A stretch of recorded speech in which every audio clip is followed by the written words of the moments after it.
সব দিক থেকে ঘুরে তুলবি, পেছনে দিলেও হবে না, ক্যামেরা বন্ধ হয়ে যাবে। এইভাবে কর, ঠিক আছে। সব দিকে তুলবি। যে জন্য দোয়া চাওয়া হলো তার ফল আমরা পেলাম না হাতে হাতে, কিন্তু এই দোয়ার উসিলাতে আল্লাহ রাব্বুল আলামিন আমার আপনার আগামী জীবনে কোন কঠিন বালা মুসিবত আসলে সেটা আল্লাহ পাক ভালো জানেন, সেটা আমরা জানি। এই দোয়ার উসিলাতে আল্লাহ পাক আমার আপনার আগামী জীবনের বালা মুসিবতকে আল্লাহ মহান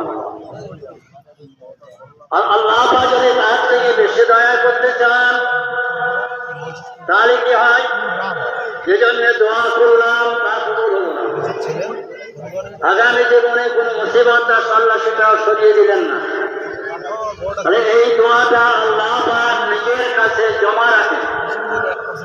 কাল কিয়ামতের কঠিন দিনে গুনার কারণে যদি আমি আপনি বিপদে পড়ে যাই, আল্লাহ না করে যদি নাকি জাহান্নামেও পড়ে যায়, আল্লাহ রাব্বুল আলামিন তখন ফেরেশতাকে বলবেন, ও আমার ফেরেশতা দেখো আমার অমুক বান্দা আমার কাছে দোয়া চেয়েছিল, তার চোখের দুঃখটা পানি আমি আল্লাহ আমার কাছে জমা আছে, আমি আল্লাহ আমার কাছে জমা আছে, কিন্তু সে গুনার কারণে জাহান্নামে পড়ে গেছে।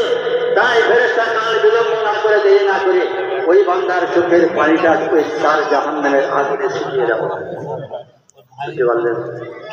সেই ফেরেশতারা যখনই সেই পানিটা ছিটিয়ে দেবেন তারই বাবার কাছে, তারই কারণে আল্লাহ রাব্বুল আলামিন ওই বান্দার জাহান্নামের আগুনটা আল্লাহ পাক নিভিয়ে দেবেন। সুবহানাল্লাহ, আলহামদুলিল্লাহ। দোয়া মুস্তাজাবা, দোয়া হলো ইবাদতের ফজল, দোয়া হলো ইবাদতের ফজল। আমি গুনাহগার, আমি